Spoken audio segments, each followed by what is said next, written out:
They thought they owned the street, the lawns, even the very air we breathed. The HOA's rules weren't just strict, they were suffocating. One morning, I stepped outside to find something unthinkable. The road leading to my home, the one my family had driven for years, was no longer mine to use. They had taken it, without asking, without warning, as if my rights didn't matter at all. But if the HOA wanted to play games, they had no idea what I was capable of. So I made a choice that would leave the entire neighborhood stunned. What would you do if your own community tried to erase you? At first, life in the neighborhood felt almost too perfect. Quiet streets wound through rows of freshly painted houses, each yard clipped to precision, each driveway spotless, as if the community had been carved from a magazine cover. For newcomers, it was the kind of place that promised safety, order, and pride of ownership. And for me, that promise mattered. I had saved for years to buy my home here, believing I'd finally found the stability my family deserved. But beneath the trimmed hedges and manicured lawns, there was something unsettling, a constant pressure in the air.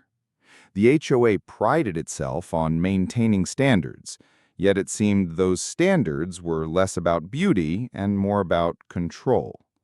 A neighbor once whispered, half-jokingly, that nothing in this neighborhood truly belonged to you, not even the way you parked your car or the color you painted your door. At first, I brushed it off. The letters slipped into my mailbox with friendly greetings. The reminders about trash bins or garden upkeep seemed harmless enough. Still, there was an edge to them, like a warning wrapped in courtesy. You learn quickly that every blade of grass was being watched, every move quietly judged. And then came the day everything changed.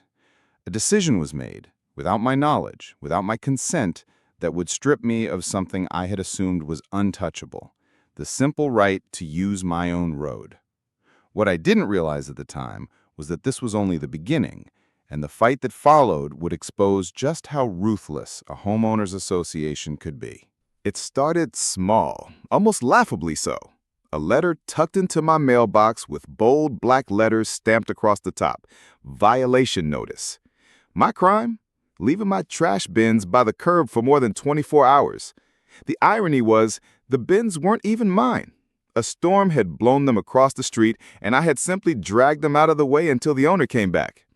Still, the HOA wanted a fine of $50. I could have paid it. It wasn't the money that stung. It was the principle.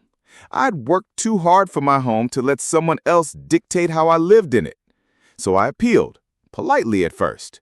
I wrote back, explained what had happened, and assumed reason would win. But reason didn't live here. The reply I got was colder, harsher. Failure to comply will result in escalating fines. It felt less like a community reminder and more like a threat. Weeks passed, and the letters multiplied. They weren't about trash anymore. Suddenly, my lawn was improperly maintained. The hedges I'd trimmed every 2 weeks were uneven. A flower pot on my porch was declared unapproved decor. Every detail of my life was being dissected, twisted into some infraction. At first, I thought maybe I was imagining it. Maybe everyone got these letters. But then I noticed something strange. My neighbors' bins sat out just as long as mine had. Their lawns had patches of brown, their porches were cluttered with seasonal decorations, yet no bright envelopes appeared in their mailboxes. It wasn't about rules, it was about me. The more I resisted, the more relentless they became. Soon the fines ballooned into hundreds of dollars. Then came the threats of liens, whispers that the HOA could actually seize property if fees went unpaid. They weren't just trying to control me, they were trying to break me. One evening, I overheard 2 board members chatting outside during their walk-through inspection. Their voices carried farther than they realized. He thinks he can push back. We'll show him who really owns this neighborhood. That was the moment it clicked. This wasn't oversight, it was a campaign. I tried talking to other residents, hoping for allies. Most looked away, uncomfortable, murmuring that it was better not to get involved. A few admitted they'd been targeted before, but had quickly fallen back in line. That was the system here. Resist, and they crush you. Comply, and you're left alone. But I couldn't unsee what they were doing. Then came the biggest shock yet. One morning, as I headed out for work, I noticed construction equipment parked at the entrance to my street. At first, I assumed it was city maintenance, maybe road work, maybe drainage repairs. But when I walked closer, I realized what they were really doing. The HOA had ordered the pavement redone, and in the process, they had quietly changed the property lines. The road leading to my house was no longer marked as part of my parcel. It was now listed as community-maintained property. Legally, they had redrawn it without my consent, stripping away a piece of land I had always thought was mine. I was stunned, furious, and powerless. Letters and fines were one thing, but this was theft, dressed up in bureaucracy.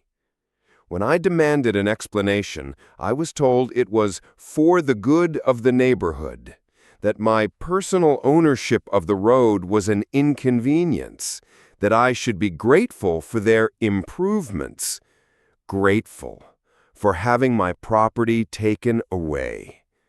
The pressure only grew worse. Now they claimed that because the road was community property, I could no longer park my car along it. My visitors couldn't park there either. They threatened towing. They threatened daily fines. In one breath, they had taken my land, and in the next, they punished me for using it. And then, as if that wasn't enough, I noticed something chilling. Cars belonging to board members began appearing parked directly in front of my house. They weren't there to visit anyone. They weren't there for business. They were staking a claim, showing me that what had once been mine was now theirs. Every morning, I would look out the window to see a row of vehicles blocking my view, their shiny paint jobs like trophies displayed after a hunt. And every evening, when I returned from work, the sight of them sitting there felt like a personal taunt. The rage built inside me, coiling tighter with every passing day. I was being suffocated inside my own home, boxed in not by walls, but by the arrogance of people who thought they owned me. But as the anger grew, so did something else: determination. I began researching late into the night, poring over HOA bylaws, property records, county zoning maps. I dug through legal forms, reading stories of others who had fought back against power-drunk associations. What I found was complicated, messy, and full of loopholes. But it gave me hope. And then, one evening, as I sat staring at the row of HOA cars lined up outside, the idea came to me. A way to hit back. Not with letters, not with appeals, not even with lawsuits. Something far simpler and far more devastating. The plan began forming in my mind, piece by piece. It was risky, maybe even reckless. But if it worked, it wouldn't just push back against the HOA.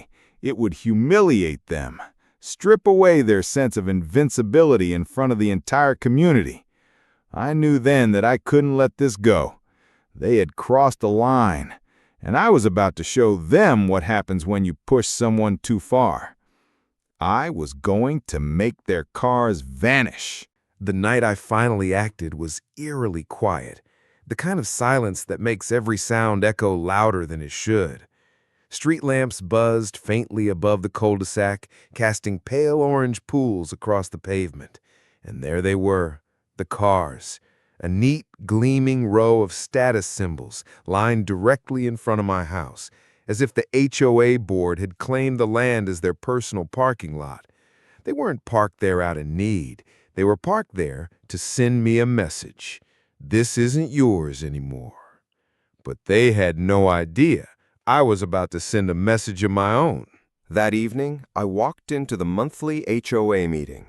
Normally, I'd sit quietly in the back, enduring their smug lectures about community compliance. This time, I stood at the front. The board members were red-faced, frantic, barely able to focus on the agenda. One of them barked about an attack on HOA property and demanded immediate action. That was when I dropped the first bombshell. I slid a stack of printed documents onto the table. Property records, county maps, and legal opinions I had gathered over weeks of research. Every page told the same story. The road they had claimed as community property wasn't theirs to take. Their rezoning, their paperwork, their so-called authority, it was all invalid. The moment they had redrawn those lines without my consent, they had overstepped their legal boundaries. And then, as if fate itself wanted to punctuate the moment, one of the neighbors stood up and asked the question that hung heavy in the air. "Where are your cars?" The room erupted in laughter. The board members flushed crimson, stammering, threatening to call for order. But the damage was done. Their humiliation was complete. The mighty HOA that once seemed untouchable was now a punchline in its own meeting. Within days, the local journalist I'd contacted released their story. It was front-page news in the county paper. Neighborhood HOA accused of harassment, illegal fines, and abuse of power. My name wasn't in the article. I had requested anonymity, but the details were unmistakable.